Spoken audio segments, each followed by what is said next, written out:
We are continuing with teachings of Sri Nisargadatta Maharaj from the book I Am That. Now, the questioner is asking, why do desires arise at all? And I'm going to start by reading the text from the book. Maharaj says, because you imagine that you were born and that you will die if you do not take care of your body, desire for embodied existence is the root cause of trouble.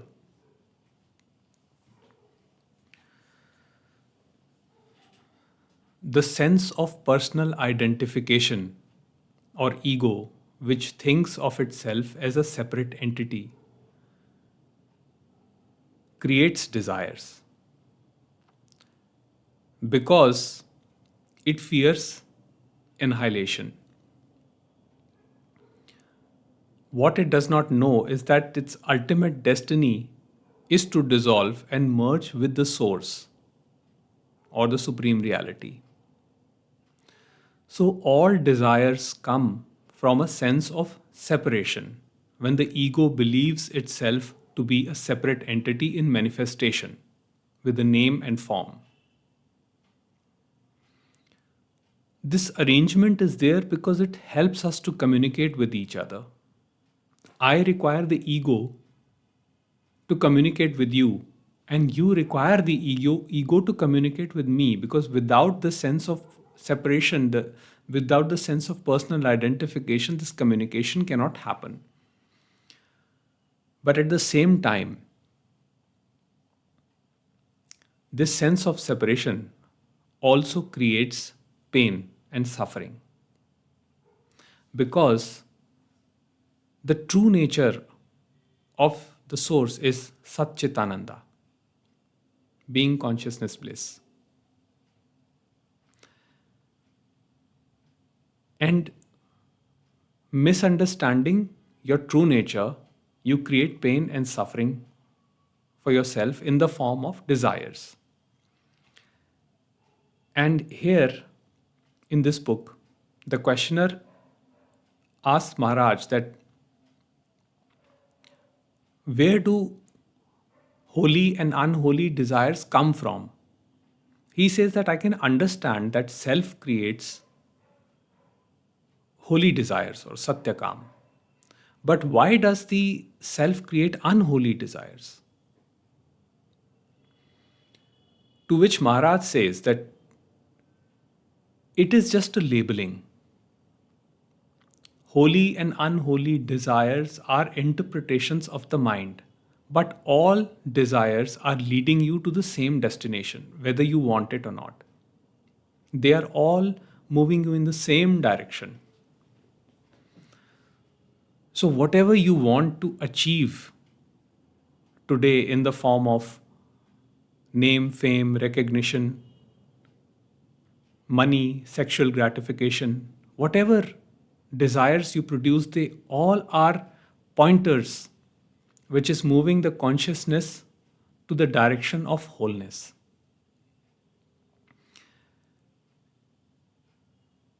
And he further says, I'll read from the book, he says, all desires, holy or unholy, come from the self. They all hang in the sense I am. I think of myself as a limited entity. I think that I am this mind body that has to survive in this bad, mad world. Therefore, I must become strong. I must become wealthy. I must have people around me. And I create desires to expand my sense of personal identification.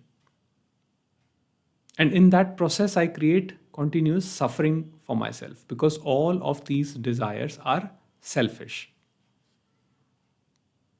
From the source point of view, it does not matter because eventually, whether the desires are selfish or unselfish, they are moving in the same direction. the direction to achieve wholeness. And yet it is here and now in this moment. That is why when the sense of personal identification dissolves, there is a natural sense of compassion which is manifested as peace in daily living.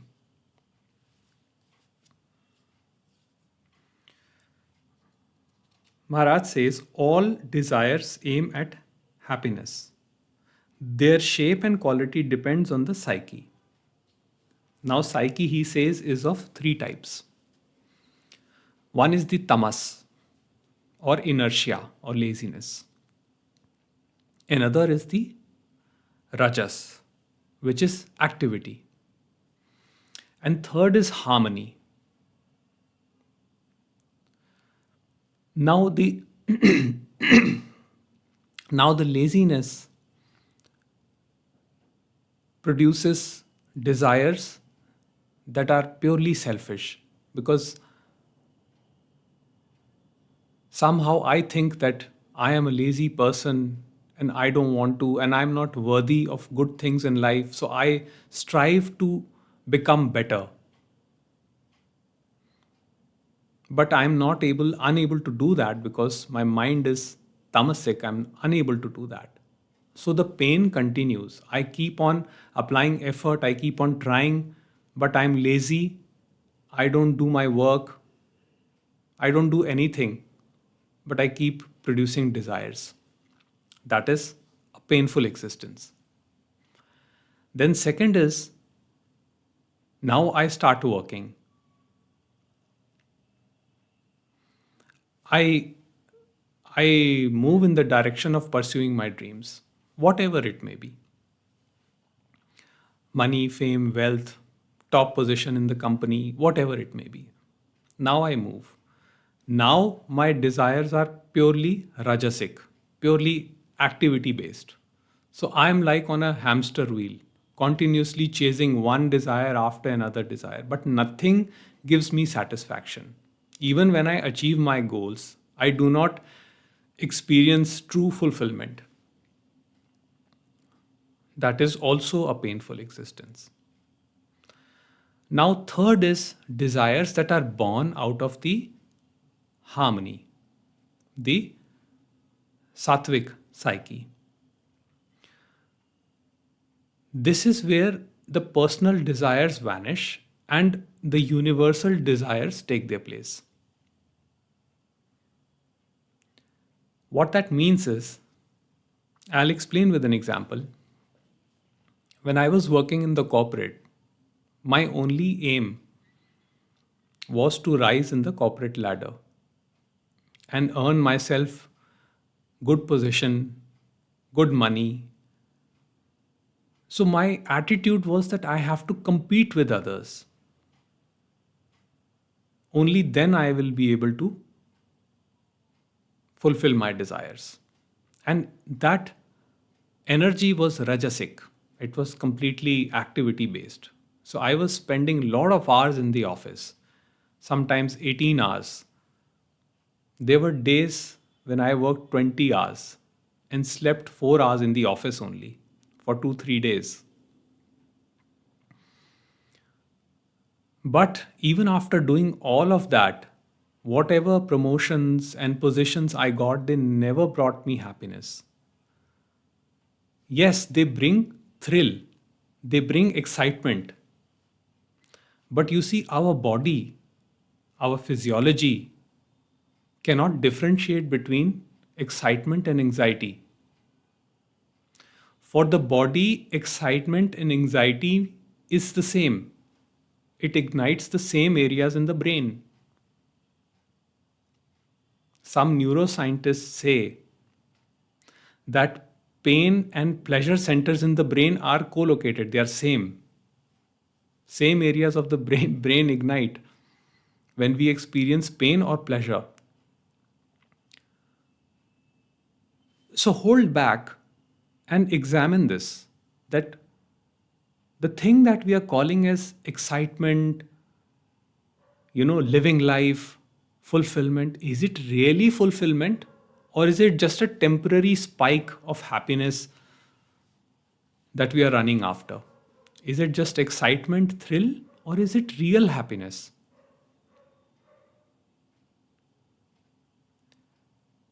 At some point, I understood that no matter what I achieve on this plane of duality, it comes with pain. It comes attached with equal, if not less, amount of happiness.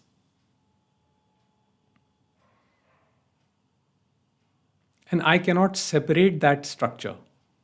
That duality, I cannot do anything to separate that structure.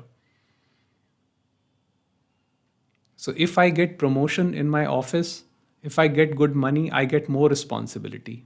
I get more headaches. I get targets. Isn't it your experience?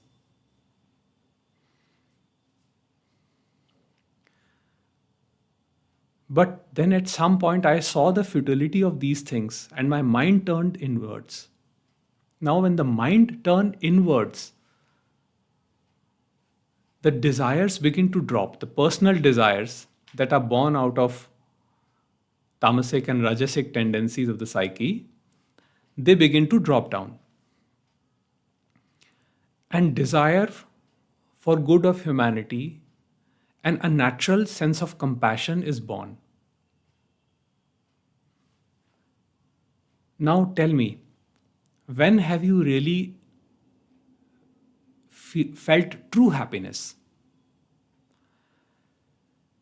There are two situations. For example, you got promoted at work, or maybe you created a project which gave you a lot of money, a lot of returns. Did that make, that feeling, can you differentiate that feeling with the feeling you got when you actually helped someone and received their blessings? Do you see the two different qualities? Which one felt more peaceful? Ask yourself. When you got personal rewards, or when you helped someone, even if they did not reciprocate to you, there was a feeling of satisfaction. It's not necessary that other person will bless you, but when you help somebody, even if you help them anonymously, a sense of compassion arises. And that joy is of different quality.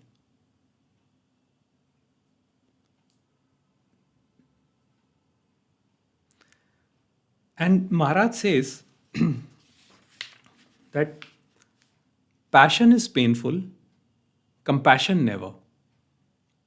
The entire universe strives to fulfill a desire born of compassion.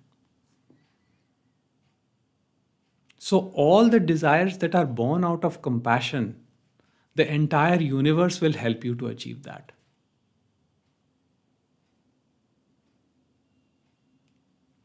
He says only desires motivated by love, goodwill, and compassion are beneficial to both subject and object and can be fully satisfied. So, these harmonious desires actually benefit everyone. But once the wholeness is realized with the dropping away of sense of personal identification, all desires subside. They still arise. Desires never stop. Desires cannot be stopped. They still arise. But there is no compulsion to fulfill them. That compulsion drops away.